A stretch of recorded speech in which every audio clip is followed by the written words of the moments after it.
Με λένε Έρη, είμαι 29 ετών τώρα και εργάζομαι ως Διευθύντρια Επενδύσεων στην Goldman Sachs.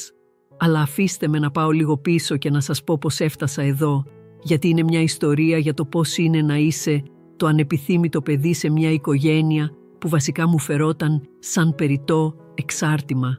Γεννήθηκα 4ο παιδί.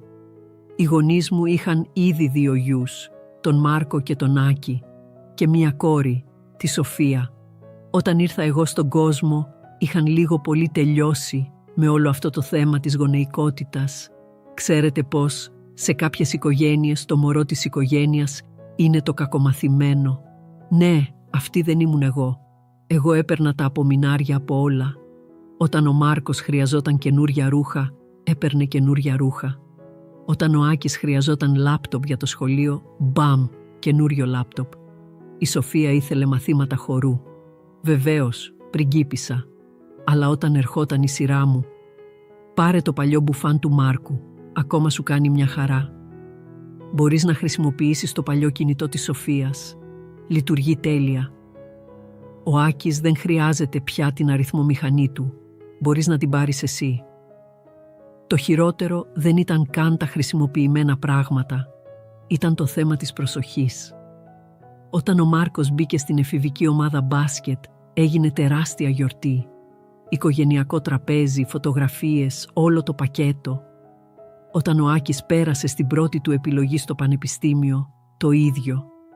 Ένας πίνακας της Σοφίας εκτέθηκε σε μια τοπική γκαλερί και οι γονείς μου κάλεσαν όλο το σόι για να τον δει.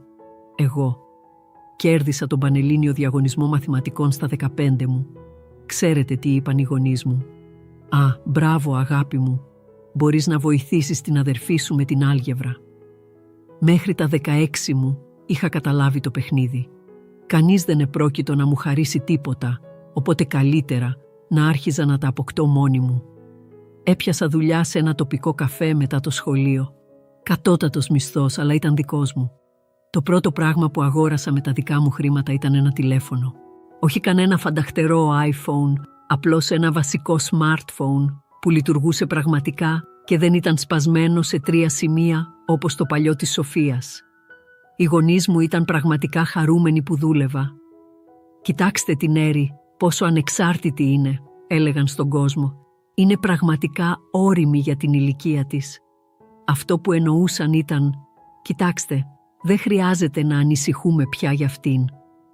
Όταν ήμουν 18 και ετοιμαζόμουν να αποφοιτήσω από το Λύκειο, ήξερα τι ερχόταν. Ο Μάρκος είχε πάει σε ιδιωτικό κολέγιο με πληρωμένα τα δίδακτρα.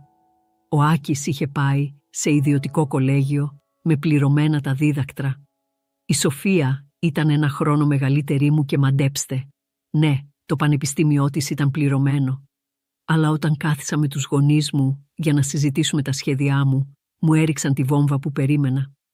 «Έρη, αγάπη μου, πρέπει να είμαστε ειλικρινείς μαζί σου», είπε ο πατέρας μου. «Έχουμε ήδη σπουδάσει 3 παιδιά. Απλά δεν έχουμε τα χρήματα να το ξανακάνουμε». Δεν εξεπλάγην καν. Μάζευα κάθε ευρώ από τη δουλειά στο καφέ, γιατί το έβλεπα να έρχεται από χιλιόμετρα μακριά. Αλλά και πάλι πόνεσε, ξέρετε. Ειδικά όταν το είπαν, λες και ήταν κάποια φυσική καταστροφή που απλώς του συνέβη, όχι μια επιλογή που έκαναν. «Αλλά μην ανησυχείς», πρόσθεσε η μητέρα μου. «Είσαι τόσο έξυπνη και εργατική. Είμαι σίγουρη ότι θα βρεις μια λύση». «Ναι, ευχαριστώ για την ψήφο εμπιστοσύνης, μαμά». Έτσι, έλειωσα στη δουλειά την τελευταία χρονιά του Λυκείου. Είχα ήδη καλούς βαθμούς, αλλά μπήκα σε υπερπροσπάθεια. Συμμετείχα σε κάθε όμιλο που θα φαινόταν καλός στις αιτήσεις. Ήμουν εθελόντρια στο καταφύγιο ζώων. Έκανα ιδιαίτερα μαθήματα μαθηματικών σε παιδιά. Βασικά, μετέτρεψα τον εαυτό μου στην τέλεια υποψήφια για υποτροφία. Λειτουργήσε ως επιτοπλίστων. Πήρα μια υποτροφία 70% για το Οικονομικό Πανεπιστήμιο Αθηνών. Αλλά αυτό άφηνε ακόμα το 30% συν τα έξοδα διαμονής και διατροφής, συν τα βιβλία, συν όλα τα άλλα. Οι αριθμοί δεν έβγαιναν ακόμα και με τη δουλειά μου στο καφέ. Τότε ήταν που κατάπια την περηφάνεια μου και τηλεφώνησα στη θεία μου τη Λίνα. Είναι η αδερφή του πατέρα μου και πάντα ήταν διαφορετική από τους γονείς μου. Η Λίνα δεν έκανε ποτέ δικά της παιδιά και ήταν πάντα επιτυχημένη στην καριέρα της. Ήταν κάποιος τέλεχος μάρκετινγκ και ζούσε σε ένα ωραίο σπίτι περίπου 1 ώρα μακριά. «Θεία Λίνα», είπα όταν σήκωσε το τηλέφωνο, «πρέπει να σου ζητήσω βοήθεια για κάτι και καταλαβαίνω αν πεις όχι». Της εξήγησα όλη την κατάσταση, την υποτροφία, τα υπόλοιπα έξοδα, την άρνηση των γονιών μου να βοηθήσουν. Της είπα ότι θα την ξεπλήρωνα το συντομότερο δυνατό μετόκο αν ήθελε. Η Λίνα έμεινε σιωπηλή για πολλή ώρα. Μετά είπε «Έρη, βλέπω τους γονείς σου να σου φέρονται σαν να είσαι από παιδί όλη σου τη ζωή. Φυσικά και θα σε βοηθήσω και δεν χρειάζεται να με ξεπληρώσεις αμέσως. Επικεντρώσου στις σπουδές σου». Άρχισα πραγματικά να κλαίω στο τηλέφωνο. Κάποιος στην οικογένειά μου με στήριζε επιτέλους. Αλλά ακόμα και εκείνη η στιγμή χάλασε. Ήμουν τόσο ενθουσιασμένη που έτρεξα κάτω για να πω στους γονείς μου ότι είχα βρει λύση για τα χρήματα του πανεπιστημίου. Ήταν στην κουζίνα με τον Μάρκο, ο οποίος μόλις είχε αποφοιτήσει από το φανταχτερό ιδιωτικό του κολέγιο. Και παρκαρισμένο στον δρόμο ήταν ένα ολοκένουργιο Βιάτι Πόλο με έναν μεγάλο κόκκινο φιόγκο πάνω του. «Συγχαρητήρια, γιέ μου», έλεγε ο πατέρας μου. «Το άξιζες». Ο Μάρκος χαμογελούσε σαν ηλίθιος, βγάζοντας φωτογραφίες με το καινούριο του αυτοκίνητο. Κι εγώ στεκόμουν εκεί, σκεπτόμενη, μόλις εξασφάλισα χρηματοδότηση για ολόκληρη την πανεπιστημιακή μου εκπαίδευση. Αλλά κανείς δεν άκουγε. Τότε είχα μια ιδέα που ήταν μάλλον πολύ ανόητη, αλλά ήμουν 18 και ένιωθα τολμηρή. «Γεια σου Μάρκο», είπα. «Αφού έχεις καινούριο αυτοκίνητο τώρα, θα μπορούσα μήπως να έχω το παλιό σου. Θα μου ήταν πραγματικά χρήσιμο για να πηγαίνω στην Πανεπιστημιούπολη». Ο Μάρκος με κοίταξε, λες και του ζήτησα να δωρήσει ένα νεφρό. «Σοβαρά μιλάς? Θα το πουλήσω αυτό το αυτοκίνητο και θα χρησιμοποιήσω τα χρήματα για την προκαταβολή του διαμερίσματός μου. Γιατί να το χαρίσω έτσι απλά? Γιατί είμαι η αδερφή σου και σε βοήθησα με τα οικονομικά σου για περίπου 2 χρόνια σερί». Πραγματικά γέλασε. «Έρη, μπορείς να παίρνεις το λεωφορείο όπως όλοι οι άλλοι φοιτητές. Θα σου κάνει καλό να ταλαιπωρηθείς λίγο». Οι γονείς μου έγνεψαν καταφατικά, λες και αυτό ήταν απόλυτα λογικό. «Έχει δίκιο, αγάπη μου», είπε η μητέρα μου. «Τα μέσα μαζικής μεταφοράς χτίζουν χαρακτήρα». Εκείνο το βράδυ, ξαπλωμένη στο κρεβάτι, σκεφτόμουν πως οι γονείς μου μόλις είχαν ξοδέψει πιθανώς 20.000 ευρώ για ένα αυτοκίνητο για τον Μάρκο, αλλά για μένα το να παίρνω το λεωφορείο θα έχτιζε χαρακτήρα. Είχα τελειώσει με το να περιμένω οτιδήποτε από αυτούς. Από εκείνη τη στιγμή ήμουν πραγματικά μόνη μου. Το πανεπιστήμιο ήταν ακριβώς αυτό που περίμενα, εγώ να λιώνω στη δουλειά, ενώ όλοι οι άλλοι είχαν την υποστήριξη της οικογένειάς τους. Έμενα στο σπίτι για να εξοικονομήσω χρήματα, πράγμα που σήμαινε ότι έπαιρνα 2 λεωφορεία κάθε μέρα για να φτάσω στην Πανεπιστημιούπολη. Η διαδρομή ήταν 1 ώρα πήγαινε και 1 ώρα έλα, αλλά δεν πείραζε. Είχα μάθει να τα καταφέρνω. Σπούδασα διοίκηση επιχειρήσεων με ειδίκευση στη διαχείριση επενδύσεων. Για να πληρώσω τα βιβλία και τα αναλώσιμα, έπιασα δουλειά σε ένα καφέ ακριβώς κοντά στην Πανεπιστημιούπολη. Ο διευθυντής, ο κύριος Αντώνης, ήταν ένας μεγαλύτερος κύριος που πραγματικά νοιαζόταν για τους υπαλλήλους του. Προσάρμοζε το ωράριό μου γύρω από τα μαθήματά μου και με άφηνε να διαβάζω στις περιόδους με λίγη δουλειά. Μερικές φορές με βοηθούσε ακόμα και με τις ασκήσεις μου στα χρηματοοικονομικά. Αποδείχθηκε ότι παλιά δούλευε σε τράπεζα πριν αγοράσει το καφέ. «Θα πας μπροστά, Έρη», μου έλεγε. «Το βλέπω. Έχεις αυτό το πάθος». Είχε δίκιο για το πάθος. Ενώ οι συμφοιτητές μου διασκέδαζαν τα Σαββατοκύριακα, εγώ είτε δούλευα είτε διάβαζα. Δεν είχα χρόνο για τη φοιτητική εμπειρία για την οποία μιλούν όλοι. Είχα στόχους. Εν τω μεταξύ, στο σπίτι, η οικογενειακή δυναμική έγινε ακόμα πιο παράξενη. Ο Μάρκος παντρεύτηκε τη φίλη του από το κολέγιο αμέσως μετά την αποφοίτηση. Μεγάλος γάμος φυσικά. Οι γονείς μου πλήρωσαν τα πάντα. Μετά ο Άκης αποφάσισε ότι ήθελε να συγκατοικήσει με τη φίλη του. Οι γονείς μου τον βοήθησαν να βρει διαμέρισμα και του αγόρασαν ακόμη και έπιπλα. Η Σοφία μετακόμισε επόμενη, επίσης με πλήρη γονική υποστήριξη. Αλλά εδώ είναι το θέμα. Παρόλο που ο Μάρκος, ο Άκης και η Σοφία είχαν μετακομίσει όλοι, ήταν συνεχώς πίσω στο σπίτι. Οικογενειακά δείπνα κάθε Κυριακή, τυχαίες επισκέψεις τα βράδια της εβδομάδας, γιορτές, και κάθε φορά που εμφανίζονταν, οι γονείς μου άναβαν σαν χριστουγεννιάτικο πρωινό. «Ήρθαν τα αγαπημένα μας παιδιά», έλεγε κυριολεκτικά η μητέρα μου όταν έμπαιναν μέσα, χωρίς καν να προσπαθεί να το κρύψει πια. Εγώ καθόμουν ακριβώς εκεί στο τραπέζι της κουζίνας, κάνοντας τις ασκήσεις μου, και αυτή έλεγε τέτοια πράγματα, λες και ήμουν αόρατη. Μετά ήρθε η μέρα της αποφοίτησης. Τα είχα καταφέρει για 4 χρόνια, αποφοίτησα με άριστα και είχα ήδη εξασφαλίσει μια θέση στην Goldman Sachs. Όταν περπάτησα στη σκηνή, οι γονείς μου χειροκρότησαν ευγενικά, λες και ήταν στην αποφοίτηση του παιδιού κάποιου άλλου. 2 εβδομάδες αργότερα, οι γονείς μου με κάθισαν για μια οικογενειακή συνάντηση. «Έρη», άρχισε ο πατέρας μου, «είσαι 22 τώρα. Νομίζουμε ότι είναι καιρός να βρεις το δικό σου μέρος. Αλλά ο Μάρκος έμενε εδώ μέχρι τα 24 του. Ο Άκης έμενε εδώ μέχρι τα 23. Η Σοφία έμενε εδώ μέχρι πέρυσι. Εσύ ήσουν πάντα πιο όριμη», είπε η μητέρα μου. «Πιο αυτάρκης». Μετάφραση. «Ποτέ δεν νοιαστήκαμε αρκετά για να ανησυχήσουμε για σένα εξ αρχής.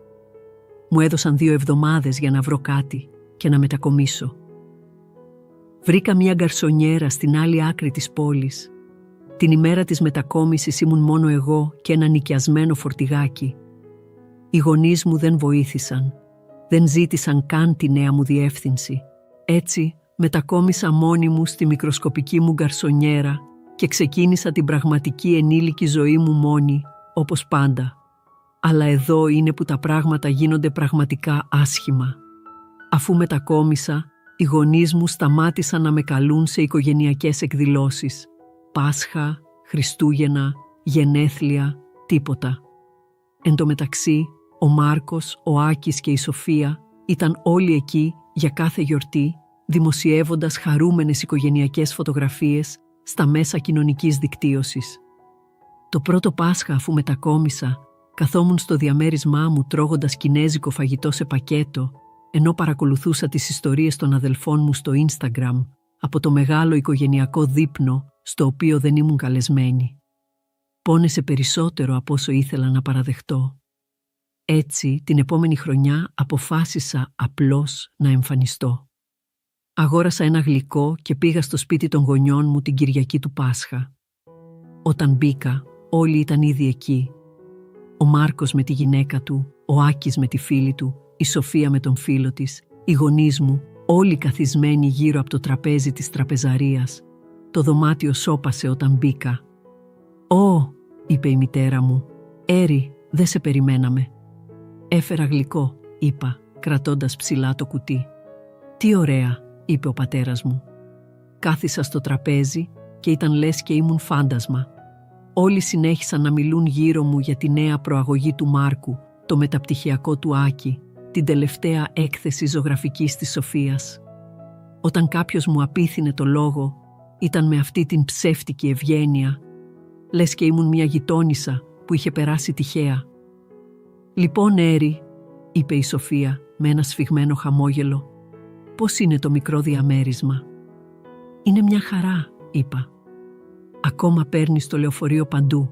ρώτησε ο Άκης και ο Μάρκος χασκογέλασε. Οι γονείς μου απλώς κάθονταν εκεί, αφήνοντάς το να συμβεί. Μετά το δείπνο, βοήθησα να μαζέψω το τραπέζι, είπα αντίο και έφυγα. Κανείς δεν προσπάθησε να με σταματήσει ή να ρωτήσει πότε θα με ξαναδούν. Αυτή ήταν η τελευταία φορά που εμφανίστηκα απρόσκλητη οπουδήποτε. Και ξέρετε κάτι, ποτέ δεν τηλεφώνησαν για να δουν τι κάνω μετά από αυτό. Ούτε μία φορά. Ούτε εγώ τους τηλεφώνησα. Απλώς σταματήσαμε όλοι. Πέρασαν χρόνια έτσι. Επικεντρώθηκα στη δουλειά, πήρα 2 προαγωγές, ξεπλήρωσα μέχρι και το τελευταίο ευρώ που χρωστούσα στη θεία Λίνα με τόκο. Αγόρασα το δικό μου αυτοκίνητο, μία Rolls Royce Spectra, ένα ακριβό αυτοκίνητο που μου κόστισε πάνω από 250.000 ευρώ. Αγόρασα για τον εαυτό μου ένα διαμέρισμα στο κέντρο της πόλης με στεγαστικό δάνειο. Ταξίδεψα στην Ευρώπη 2 φορές. Έχτιζα μία ζωή και ήταν καλή. Μετά, την περασμένη εβδομάδα, 3 χρόνια μετά από εκείνη την καταστροφή του Πάσχα, ήμουν στο γραφείο μου εξετάζοντας το χαρτοφυλάκιο ενός πελάτη όταν χτύπησε το τηλέφωνό μου. «Έρη, η μαμά είναι. Άκου, η μεγάλη σου θεία, η Δωροθέα, έρχεται να μας επισκεφθεί αυτό το Σαββατοκύριακο. Θέλει να δει όλη την οικογένεια μαζί. Πρέπει να είσαι εδώ το Σάββατο στις 6 το βράδυ για δείπνο». Μεγάλη θεία Δωροθέα, με το ζόρι τη θυμόμουν. Κάποια αρχαία συγγενής που ζούσε στην άλλη άκρη της χώρας και έστελνε κάρτες γενεθλίων με 5 ευρώ μέσα όταν ήμουν παιδί.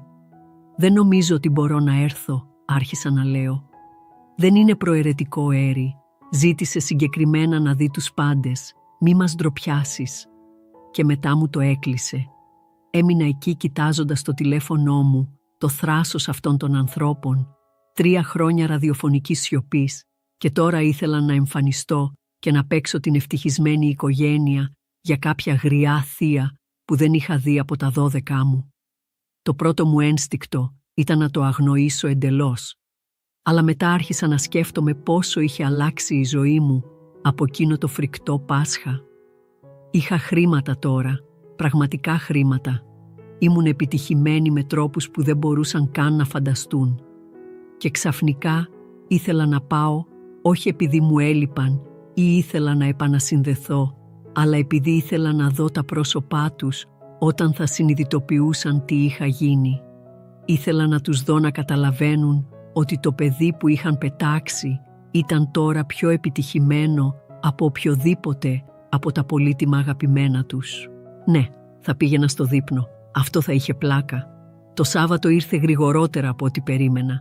Ξόδεψα υπερβολικά πολύ χρόνο, διαλέγοντας τι να φορέσω. Ήθελα να φαίνομαι ωραία, αλλά όχι προφανώς ακριβή. Κατέληξα σε ένα απλό μαύρο φόρεμα που κόστιζε περισσότερο από το ενίκιο των περισσότερων ανθρώπων, συνδυασμένο με διακριτικά κοσμήματα που στην πραγματικότητα άξιζαν μία μικρή περιουσία. Για όποιον δεν ήξερε από μόδα, θα φαινόμουν σεμνή. Για όποιον ήξερε, θα αναγνώριζε την ποιότητα. Αποφάσισα να παρκάρω τη Rolls Royce μου στο πάρκινγκ ενός εμπορικού κέντρου, κοντά στο σπίτι των γονιών μου, και να περπατήσω την υπόλοιπη διαδρομή. Ήθελα να ελέγξω την αποκάλυψη. Όλο αυτό θα ήταν θέατρο και εγώ σκηνοθετούσα την παράσταση. Το να περπατάω προς το πατρικό μου σπίτι ήταν σουρεαλιστικό. Μπορούσα να δω το πόλο του Μάρκου και το Τογιώτα του Άκη παρκαρισμένα μπροστά, μαζί με αυτό που υπέθεσα ότι ήταν το παλιό Σουμπάρου του φίλου της Σοφίας. Όλα αρκετά σεμνά αυτοκίνητα, ακριβώς όπως θυμόμουν. Χτύπησα το κουδούνι σαν ξένη, που υποθέτω ότι ήμουν τώρα. Ο πατέρας μου άνοιξε την πόρτα και για ένα κλάσμα του δευτερολέπτου είδα γνήσια έκπληξη να διαγράφεται στο πρόσωπό του. Μετά ενεργοποιήθηκε το ψεύτικο χαμόγελο. «Έρη, τα κατάφερες!» Με τράβηξε σε μια αμήχανη αγκαλιά που έμοιαζε με παράσταση. «Μπες μέσα, μπες μέσα. Όλοι είναι τόσο ενθουσιασμένοι που σε βλέπουν». Ναι, καλά. Το σαλόνι ήταν γεμάτο. Η μεγάλη θεία Δωροθέα ήταν μικροσκοπική και αρχαία, καθισμένη στην πολυθρόνα του πατέρα μου σαν βασίλισσα που δέχεται αυλικούς. Πρέπει να πλησίαζε τα 90. Ο Μάρκος ήταν εκεί με τη γυναίκα του, την Έμα, την οποία είχα συναντήσει ίσως 2 φορές.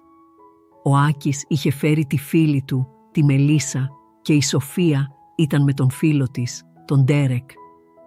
«Όλοι, κοιτάξτε ποιος είναι εδώ», ανακοίνωσε η μητέρα μου, λες, και ήμουν κάποια καλεσμένη έκπληξη αντί για την κόρη τους που είχε προσκληθεί συγκεκριμένα. Η μεγάλη θεία Δωροθέα με κοίταξε στραβά μέσα από χοντρά γυαλιά. «Αυτή είναι η μικρή Έρη, Θεέ μου, μεγάλωσες».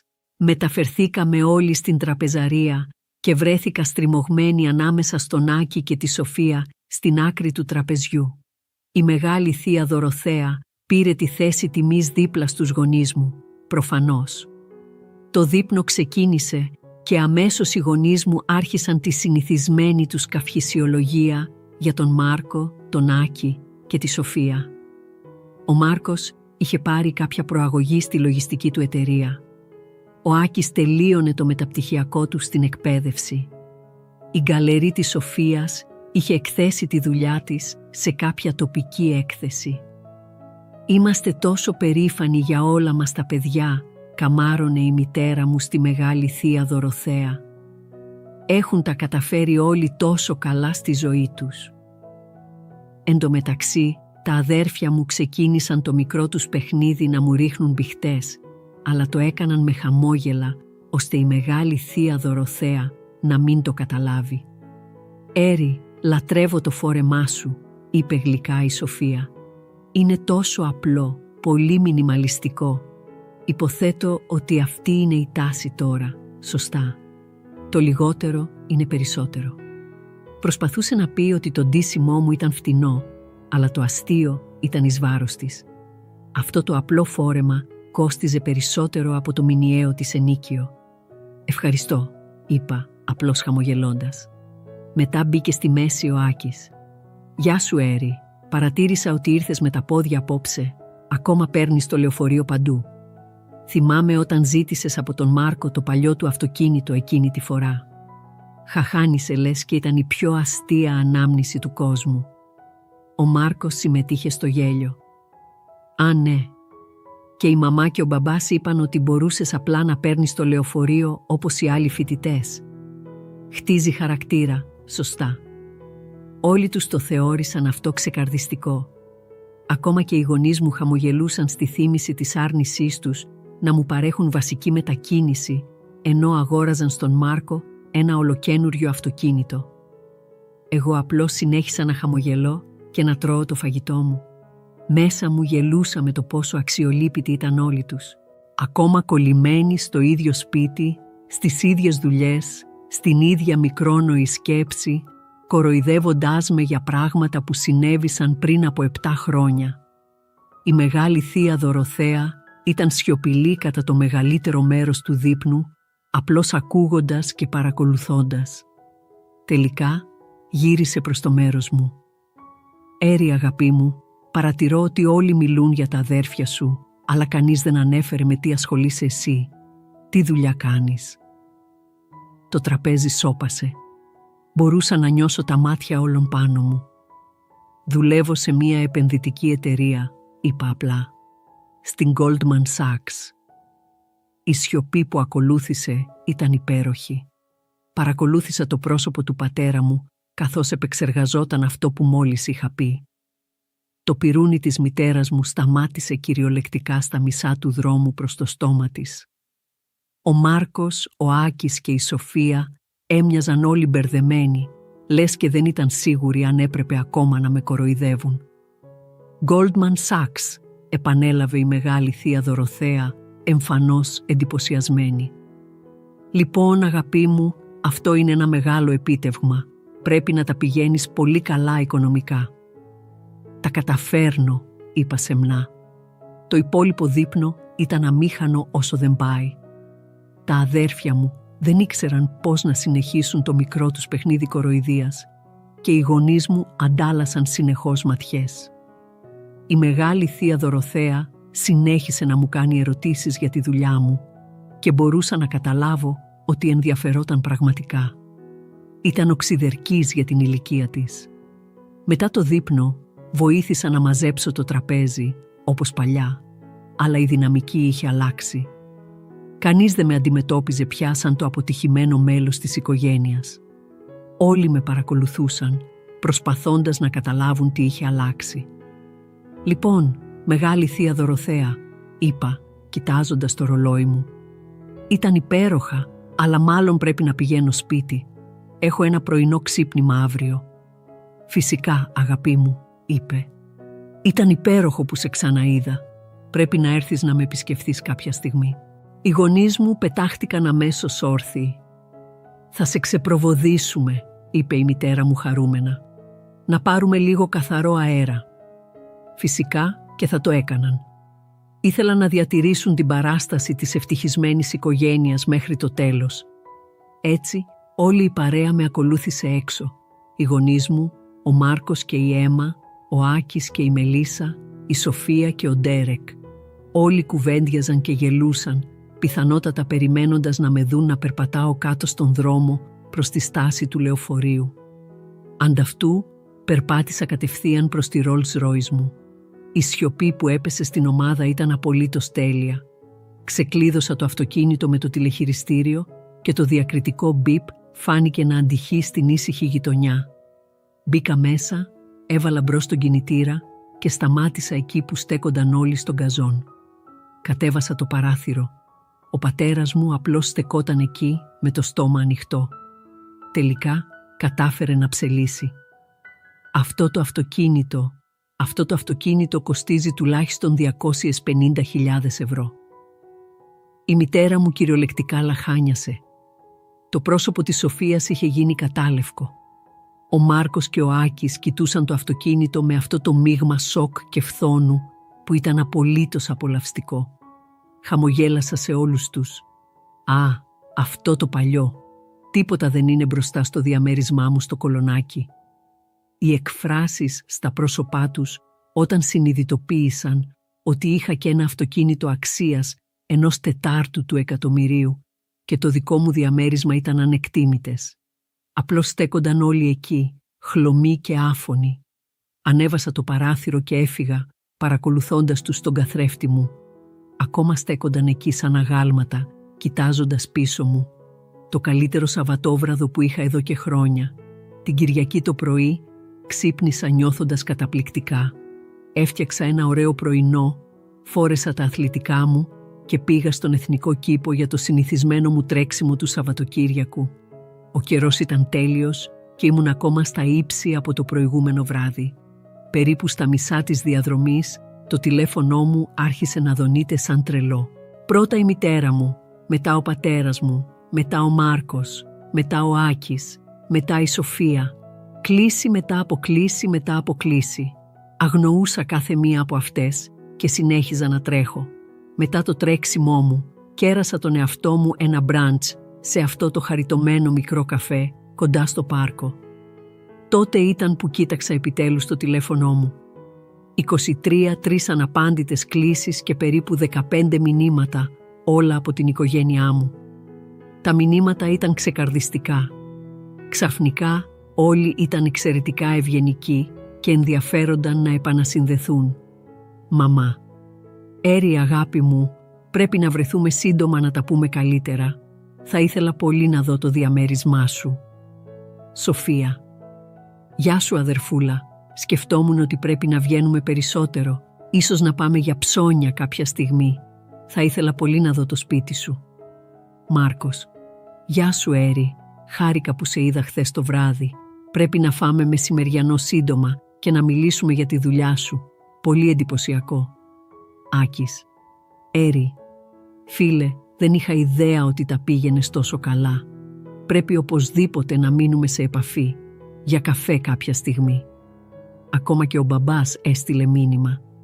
«Έρη, η μητέρα σου και εγώ είμαστε πολύ περήφανοι για σένα. Πρέπει να ξαναφάμε μαζί σύντομα, μόνο η οικογένεια». Δεν απάντησα σε κανέναν τους.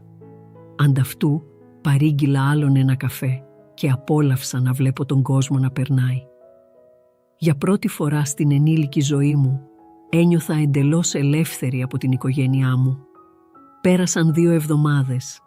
Οι κλήσεις και τα μηνύματα συνέχιζαν να έρχονται, γινόμενα όλο και πιο απελπισμένα κάθε φορά.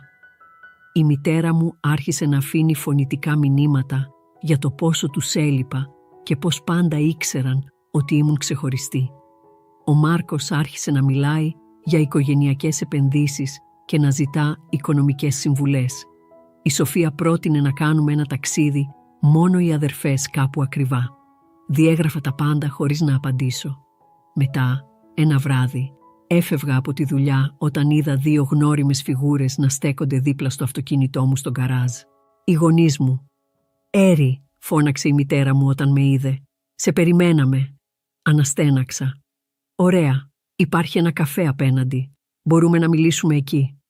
Περπατήσαμε στο μικρό καφέ σιωπηλοί. Παρήγγειλα τον συνηθισμένο μου λάτε. Αυτοί πήραν απλό καφέ. Καθίσαμε σε ένα γωνιακό τραπέζι και περίμεναν να αρχίσουν να μιλούν. «Έρη», άρχισε η μητέρα μου, «θέλουμε να ξέρεις πόσο περήφανοι είμαστε για σένα. Ήσουν πάντα τόσο ανεξάρτητη, τόσο δυναμική. Ξέραμε ότι θα κατάφερνες κάτι στη ζωή σου». Παραλίγο να γελάσω δυνατά. «Κάναμε κάποια λάθη όταν ήσουν μικρότεροι», συνέχισε η μητέρα μου. «Το συνειδητοποιούμε τώρα, αλλά θέλουμε να το διορθώσουμε. Θέλουμε να γίνεις ξανά μέλος της οικογένειας». Απλώς καθόμουν εκεί, περιμένοντας τον πραγματικό λόγο που ήταν εδώ. «Το θέμα είναι», συνέχισε η μητέρα μου, «ότι ο Μάρκος ετοιμάζεται να κάνει πρόταση γάμου στην Έμα και θέλουν έναν μεγάλο γάμο. Και η Σοφία είναι με τον Ντέρεκ εδώ και 3 χρόνια, οπότε πιθανότατα θα αραβωνιαστούν κι αυτοί σύντομα». «Να το.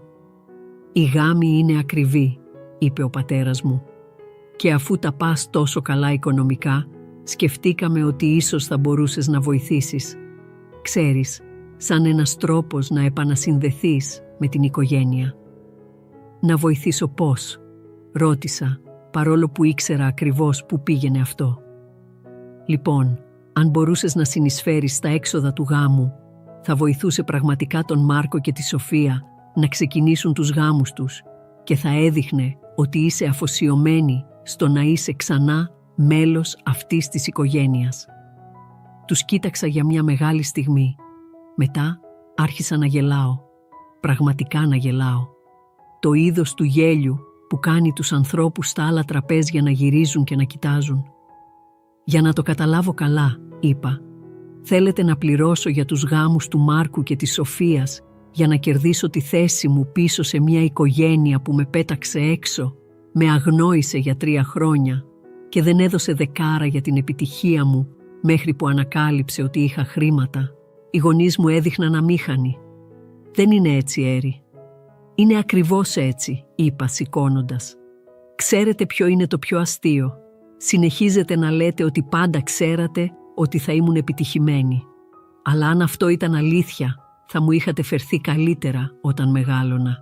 Θα με είχατε υποστηρίξει όπως υποστηρίξατε τον Μάρκο, τον Άκη και τη Σοφία. Θα με είχατε καλέσει σε οικογενειακά δείπνα, αντί να με αφήνετε να τρώω κινέζικο σε πακέτο μόνη μου στις γιορτές». Τα μάτια της μητέρας μου είχαν αρχίσει να βουρκώνουν. «Κάναμε λάθη, αλλά μπορούμε να το διορθώσουμε». «Όχι, δεν μπορείτε», είπα, «γιατί δεν θέλω να το διορθώσω. Πέρασα όλη μου τη ζωή προσπαθώντας να κερδίσω την αγάπη από ανθρώπους που δεν επρόκειτο ποτέ να μου τη δώσουν. Τελείωσα με αυτό». Πήρα την τσάντα μου και βγήκα από το καφέ. Τους επόμενους μήνες προσπάθησαν να τηλεφωνήσουν μερικές φορές ακόμα, αλλά τελικά τα παράτησαν. Έμαθα από τη θεία Λίνα ότι ο Μάρκος παντρεύτηκε και προφανώς ο γάμος ήταν αρκετά μικρός και σεμνός. Συνέχισα να δουλεύω, να χτίζω τη ζωή μου, να ταξιδεύω. Πήρα άλλη μια προαγωγή και ένα γωνιακό γραφείο. Άρχισα να βγαίνω με έναν τύπο ονόματι Δαβίδ που δουλεύει στην τεχνολογία και εκτιμά πραγματικά το ότι είμαι ανεξάρτητη και επιτυχημένη. Μερικές φορές οι άνθρωποι με ρωτούν αν μου λείπει να έχω οικογένεια. Η απάντηση είναι όχι. Δεν μπορεί να σου λείπει κάτι που δεν είχες ποτέ πραγματικά. Η οικογένειά μου δεν με είδε ποτέ ως ένα άτομο που άξιζε αγάπη. Με έβλεπαν είτε ως βάρος, είτε ως τραπεζικό λογαριασμό, ανάλογα με την καθαρή μου αξία.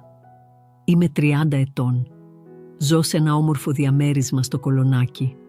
Οδηγώ ένα αυτοκίνητο που οι περισσότεροι άνθρωποι μόνο ονειρεύονται και περιτριγυρίζομαι από ανθρώπους που πραγματικά με συμπαθούν για αυτό που είμαι. Δεν χρειάζομαι την επικύρωση από ανθρώπους που με πέταξαν τη στιγμή που τους βόλευε. Τέλος της ιστορίας.